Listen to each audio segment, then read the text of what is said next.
네, 트럼프 미국 대통령의 영향으로 자주 국방, 바로 이 자강론이 전 세계적으로 확산되면서 군비 증강 움직임 가속화되고 있습니다. 자, 이렇게 되면 우리의 방산, 이 K방산의 성장 더욱 기대가 되는데요. 이제는 대기업뿐만 아니라 우리의 중소, 중견 방산 기업들까지도 큰 훈풍이 불고 있다고 합니다. 이 K방산, 우리의 현황, 그리고 앞으로 노력해야 될 점 자세하게 이야기 나눠보겠습니다. 권혁중 경제평론가 함께합니다. 안녕하십니까? 네, 안녕하십니까? 네. K방산, 작년에도 뜨거웠고요. 올해는 뭐 연초부터 뜨겁습니다. 네. 여기 이제 트럼프 대통령이 좀 기름을 부었다, 이렇게도 볼 수가 있을 텐데, 이런 통계가 있습니다. 전 세계 상위 10개국 중에서 방위산업이 가장 많이 성장한 국가, 우리나라입니까? 네. 수출 현황 한번 먼저 볼까요? 네, 그렇습니다. 현황을 먼저 보겠습니다. 네. 지난해요. 우리나라가 이제는 방위산업, 그러니까 방산 수출 매출액을 봤더니 94억 8천만 달러를 기록을 했습니다. 우리 돈으로 한 13조 9천억 원 정도 되는 규모인데요. 굉장히 크죠. 그래서 큰 비중을 이제 차지하고 있고, 사실 우리나라의 K방산은요, 자유진영의 무기고라는 별칭을 가지고 있습니다. 그 정도로 사실상 민주지역에서의 가장 인기 있는 무기 체계가 바로 K방산이라고 생각하시면 되겠고, 네. 특히 이제 빅4 방산 업체들이 있습니다. 지난해 영업이익이 114% 증가가 됐거든요. 계속적으로 이제 성장하고 있고, 특히 4년간 4배 성장했어요. 지금 보시면 아시겠지만 K방산 영업추이를 본다 그러면은 2021년, 2022년부터 해갖고 급속도로 느는 것을 볼 수 있고요. 특히 2023년도에는 1조 한 8천억 원 정도 이제 기록을 했습니다. 네. 2022년도에 사실 뭐 다 아시겠지만은 폴란드에 이제는 K2 전차 수출하면서 크게 이제 늘었던 부분이 있겠고요. 그 다음에 매출 상위, 그 전 세계적으로 보면은 방산산업 매출 상위 100대 기업들이 있거든요. 거기서 본다 그러면은 실제 우리나라가 굉장히 크게 올랐던 이제 통계도 보입니다. 이게 보면은 러시아가 가장 크게 올랐지만은 뭐 한국도 만만치 않습니다. 39% 증가하면서 매출 상위 100대 기업에 이제 포진되어 있다라고 보시면 되겠고요. 그 정도로 우리나라 이제 방산 부분 매출액이 크게 늘어가고 있는 모습들도 이제 눈에 띕니다.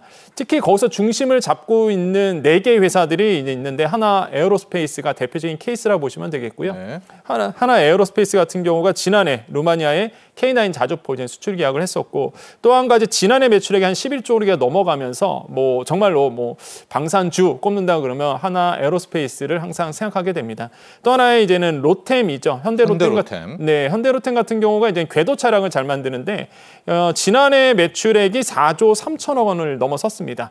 그 정도로 이제 매출액이 또 늘고 있고, 그 다음에 이제는 항공우주죠. 카이 같은 경우에도 매출액이 3조에 영업이익이 2천억 원을 이제는 영업이익을 거뒀고, 네, 한국형 전투기입니다. 맞습니다. 네. 그 다음에 이제 LIG 넥스원도 있습니다. 여기 같은 경우는 매출액이 3조 원 정도 나왔는데, 이 빅4 기업들이 굉장히 잘 나가고 있습니다. 물론 대기업만 잘 나가지 않고 우리 중소기업들도 덩달아서 같이 잘 나가고 있고, 특징은 그거예요. 납기기를 잘 맞춰준다는 겁니다. 항상 세계의 이제 각국 나라들의 러브콜을 바꾼 이유가 기술력도 뛰어나지만 납기기를 잘 맞춰주고요. 무엇보다 유럽과 중동과 뭐 남미, 뭐 아프리카 총통 틀어서 우리나라에 이제 러브콜을 보내고 있다는 것. 그 중에서도 유럽과 중동 쪽에서 집중적으로 수출을 많이 하고 있습니다.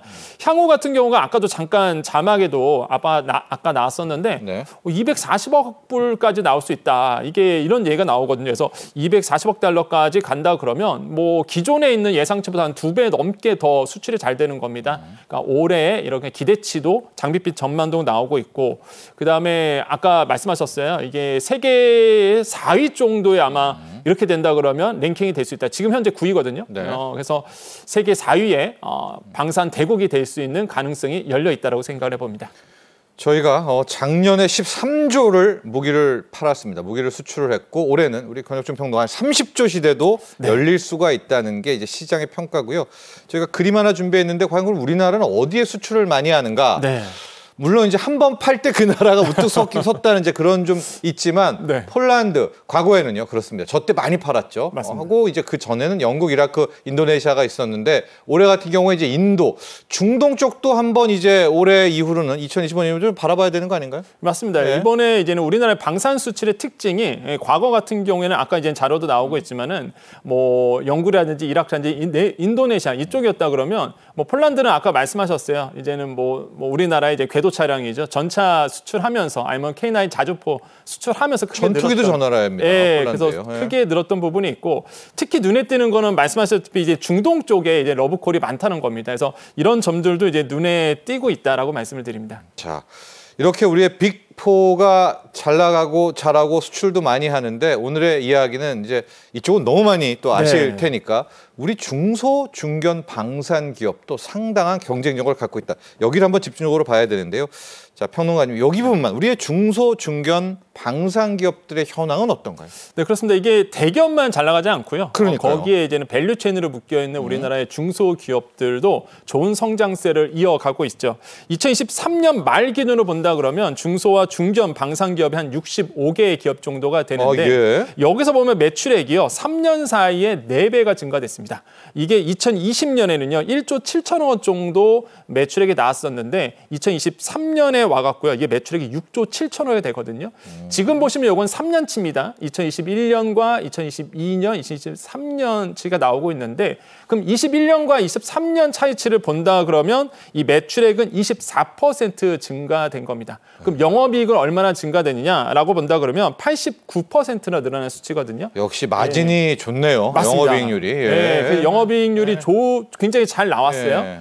이러면서 이제는 알짜배기 사업을 하고 있다 이렇게 평가를 할 수 있겠고 특히 이제는 뭐 K2 전차 같은 거 아까 말씀드렸죠 폴란드 수출하면서 이제 크게 늘어났던 부분이 있고요. 특히 이제 앵커님께서 아까 말씀하셨는데 트럼프 대통령의 그 이슈로 인해서 사실상 우리나라의 방산 기업의 호조세가 더욱더 이어갈 것으로 보고 있습니다. 네, 중소 중견. 이렇게 막 설정 잘 되는 건 좋은데 이유는 좀 알고 우리가 더 뭐 지원을 하든가 해야 될 것 아닙니까? 뭐 대기업 방산 기업들이 잘 나가는 건 알겠는데 중소 중견은 어떤 건가요? 뭐 마치 뭐 자동차 같은 수직 계열인가요? 어떤 부분인가요? 네, 그렇습니다. 우리나라의 이제는 중소, 중견 방산 기업들은요. 물론 이제 대기업의 80% 이상을 좀 납품을 하고는 있습니다. 유사한 구조네요. 예, 유사한 구조인데 하지만 그래도 자체적인 기술로 해서 완제품을 만드는 기업들이 점점점 늘어가고 있다라는 게 좀 특징인데요.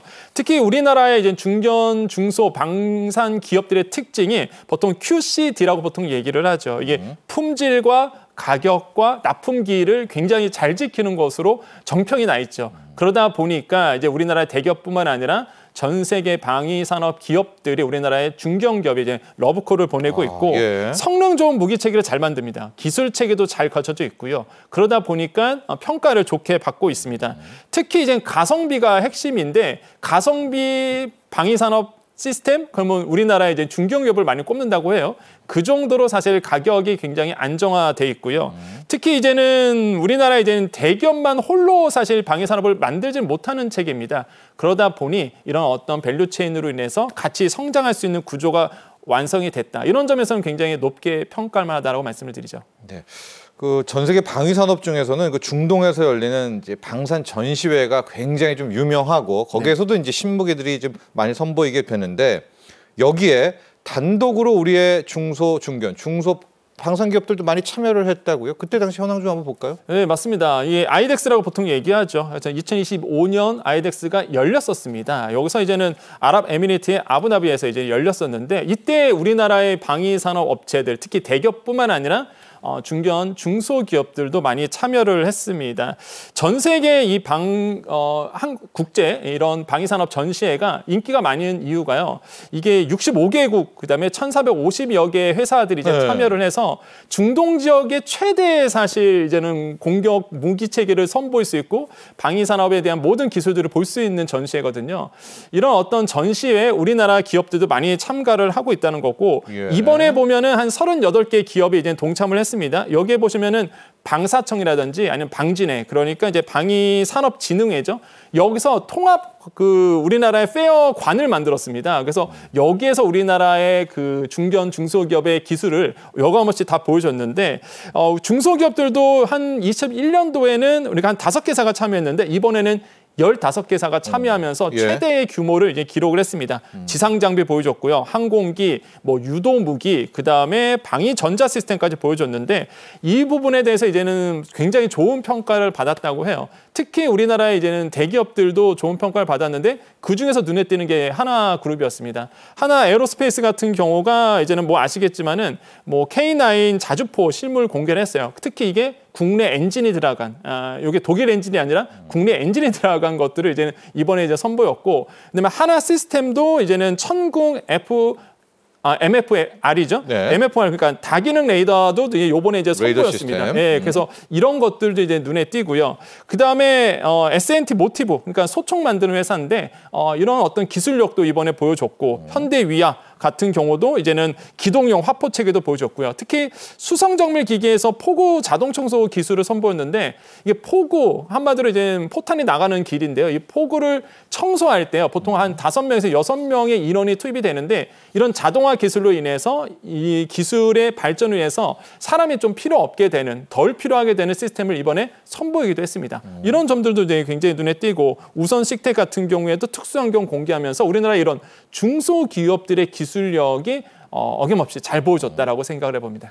자, 아마도 여러분들 중에 이제 대기업들은 많이 아실 거예요. 한화에어로는 계속 지금 에어로스페이스 이야기해 주셨고요. 현대, 로템, LIG, 넥스원, 카이, 항공우주 다 아실 텐데, 과거에 대우정밀이라고 정말 중견 기업이 있습니다. 지금 이제 이름을 바꿔서 아마 S&T 모티브로 바뀌었는데 이 기업만 따로 떼어놔서 한번 좀 보죠. 이제 중견기업들이 하나 총을 만드는 이제 그런 기업이죠. 네, 맞습니다. 과거에 된 대우정밀이 이 대우정밀이 이제는 S&T 그룹으로 넘어가면서 만든 게 S&T 모티브 회사인데 아마 S&T 모티브 하면 잘 모르시는 분 많은데요. 아마 이 얘기하면 바로 아실 겁니다. 여러분 군대 가신 분들 아시겠지만 K1 소총, K2 소총 많이 쓰셨죠. 저도 이제 군대에서 많이 썼는데 그거 만든 회사가 바로 S&T 모티브거든요.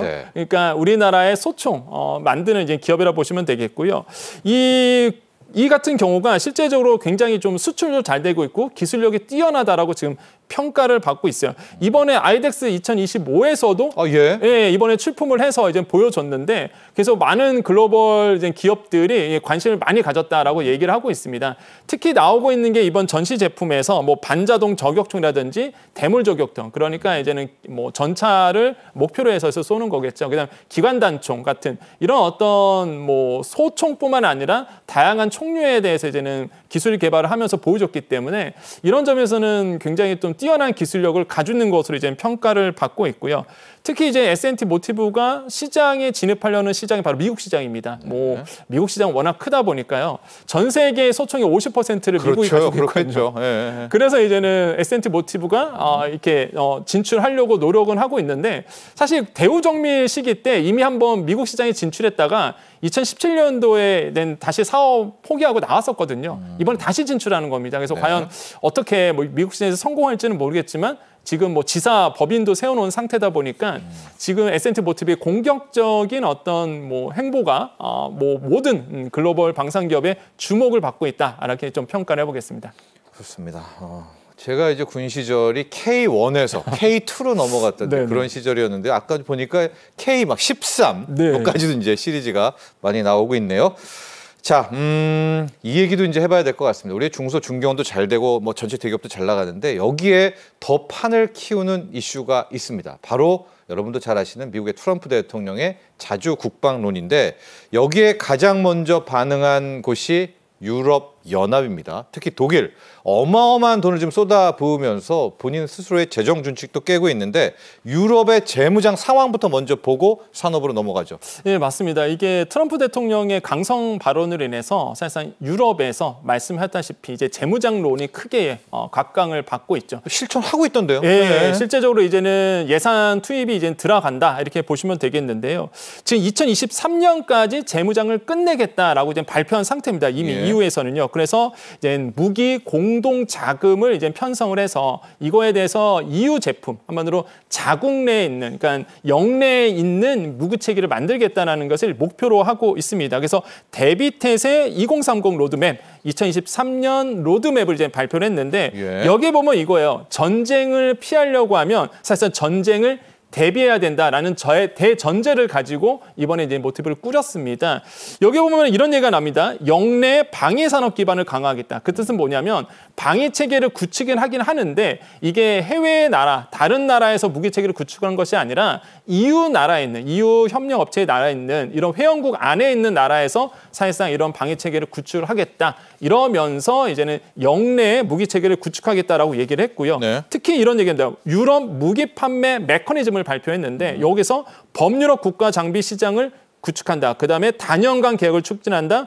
무기 공동 조달을 한다라고 이제 표현을 했습니다. 그거는 EU 내에서 무기 조달을 하겠다라는 거예요. 네. 그래서 뭐 강한 나라들이 있습니다. 프랑스, 뭐 독일, 네. 영국 이런 나라들이 독일은 유럽 원래 내에서는 잘하죠. 워낙 네. 잘하는 네. 나라인데 이런 회원국 안에서 해결하겠다. 그러면서 일자리도 만들어내겠다라는 이제 생각을 가지고 있습니다. 하지만 중요한 게 있죠. 이게 무기 체계를 구축을 할 때는 뭐 미국과 한국을 빼놓고선 얘기할 수 없습니다. 그래서 EU마저도 이런 얘기를 합니다. 미국과 한국과의 협력이 필요하다라고 얘기를 했고요. 결국에는 이런 기업들이 미국에 있는 기업, 한국에 있는 기업들이 유럽에서 만들 수 있도록 하겠다는 것이 이번에 EU의 생각이다라고 표현해봅니다. 독일 얘기까지 같이 해주시죠. 지금 독일이 방위 산업에 우리 원화로 1,000조 원 쏟아붓는다? 예, 이 얘기는 뭡니까? 이게 뭐냐면 부채 브레이크라고 있습니다. 네. 이게 재정 준칙인데, 그렇죠. 예, 독일반 재정 준칙인데 한마디로 이제는 부채가 새 회계 연도에 늘어났을 때 독일 같은 경우는 0.35% 그러니까 GDP의 0.35% 이상으로 못 늘게끔 막아놨습니다. 이게 재정 준칙으로 돼 있는데 균형 재정을 하네요. 예, 네. 이거를 예외 조항으로 방위비는 빼겠다는 거예요. 한마디로 방위비는 이거에 예외 조항을 두겠다. 그 뜻은 뭐냐면 방위비를 더 늘릴 수 있도록 구조적으로 만들어 간다는 거죠. 그래서 이번에 막대한 금액을 씁니다. 그래서 이제는 독일에 대해서부터 중심으로부터 먼저 시작을 하게 되고 EU 국방비 지출이 2023년도에는요. 8,310억 유로 그러니까 우리 돈으로 무려 1,318조 원이라는 금액, 엄청난 천문학적 금액이 이제 들어간다는 거죠. 여기에 이제 우리가 이제 노려야 될 좋은 길이 하나 생기는 겁니다.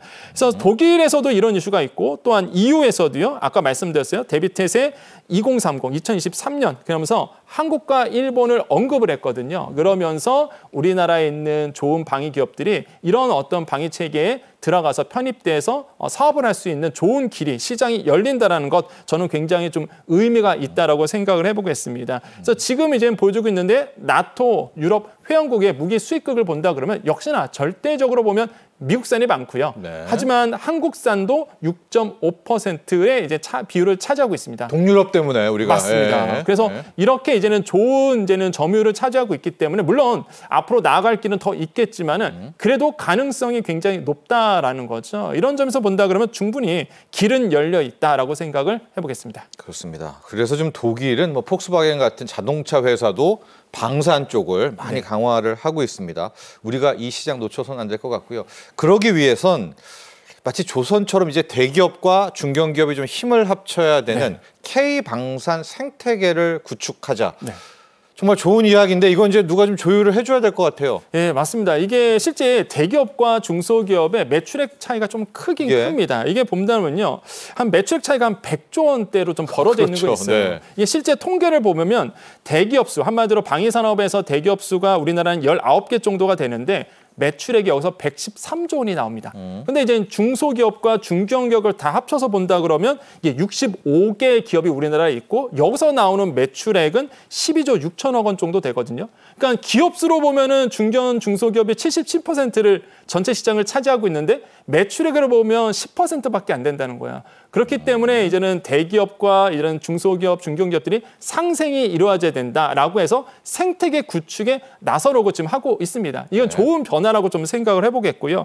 그래서 이렇게 본다 그러면 아무래도 우리나라의 이런 방위산업체가 만약에 이렇게 흘러간다 그러면 좋은 흐름을 이어갈 것이다라고 이제 보고 있는데, 근데 안타깝게도 아까 말씀드린 것처럼 대기업이 좀 쏠린 이유가 있는데 그게 뭐냐면은 사실상 국내 중소기업에 대한 부품 배제 관행이 여전히 남아있거든요. 이게 뭐냐면 납기기를 맞추려고 이게 외국산 부품을 그냥 수입해서 쓰는 경우가 있었습니다. 이런 관행이 있는데 이거 앞으로 깨겠다라고 이제는 얘기를 했고요. 특히 원가 절감 압박이 있었는데 이것도 좀 우리가 개선해야 되는 부분이라고 생각을 해봅니다. 그래서 이렇게 대기업과 중소기업의 상생이 이루어졌을 때 그때야 비로소 우리나라의 방위산업이 더욱더 활성화될 수 있다라고 말씀을 드립니다. 네. 아마 이 조율을 지금 방위사업청, 방사청이 담당을 하고 있을 것 같은데 대기업들이야 워낙 지금 알아서 잘하고 있고요. 네. 중견, 중소기업들을 위해서 방위산업 펀드도 만들어서 지원하고 있다. 방위산업, 이 K방산 수출 펀드 이 내용도 함께 좀 설명해 주시죠. 네, 그러다 수출 펀드를 이번에 이제는 만들었다 이렇게 볼 수가 있겠는데 이 수출 펀드는 뭐냐 그러면요, 일단은 이런 겁니다. 펀드를 만들어서 이제 수출 기업 아니면은 자체 기술력을 갖고 있는 이런 방위산업 기업들에게 아마도 이제 펀드 조성을 해서 지원을 해주겠다라는 것이 이번에 이제 펀드 K방산 수출 펀드의 운영 규칙이라 보시면 되겠고, 실제 보면은 딱 두 개의 그룹입니다. 아까 말씀드렸던 수출 기업, 그 다음에 이제는 초기에 어떤 기술력을 갖고 있는 기업들, 이런 기업들에다가 이제 투자를 하게 돼요. 특히 이번에 나온 게 보면은요, 한 200원 정도 예산이 이제 투입이 되는데 이게 2025년과 2027년 사이에 예산이 투입되는 겁니다. 기존은 그래요. 정부가 먼저 움직인다. 펀드를 조성해서 기금을 만들어서 지원해 주겠다. 그런 다음에 이제 민간에서 움직이도록 한다는 게 이번에 보관이라 보시면 되겠고요. 필요성은 당연히 있습니다. 이게 글로벌 생태계가 그러니까 방위산업 생태계가 만들어져야 되거든요. 방위산업에서 굉장히 중요해 보는 게 보안입니다. 그러면 이게 말 그대로 밸류체인이 잘 역행이 되면은 보안이 굉장히 잘 지켜질 수 있거든요. 왜냐하면 우리나라에서 안에서 다 움직이다 보니까 이런 점들에 대해서 이제 펀드 조성해서 대기업과 중소기업 상생할 수 있도록 도와주겠다는 것이고, 수출 기업에 이제 집중하게 됩니다, 이번에. 그래서 수출 기업 집중해서 펀드 마련된 것은 처음입니다. 여기 보시면 아시겠지만 방산 수출 유망 기업들 발굴에 쓰여지게 되고, 그 다음에 이제 방산 수출 기업에 대한 지역 전략 수립하게 되고, 이 운영을 같은 기금을 쓸 때 어떻게 쓰는지 나오죠. 자금 관리 체계도 이제 관리하게 되는 이렇게 운영 업무가 나왔고요. 그렇게 된다 그러면 우리나라 중소기업들이 글로벌 방위산업체로 발전할 수 있도록 큰 도움이 될 것이다라는 평가를 갖고 있습니다. 그렇습니다. 특히 방위산업은 정부의 역할 크죠. 군과의 또 매개점도 있고 인재도 구하는데 굉장히 필요합니다.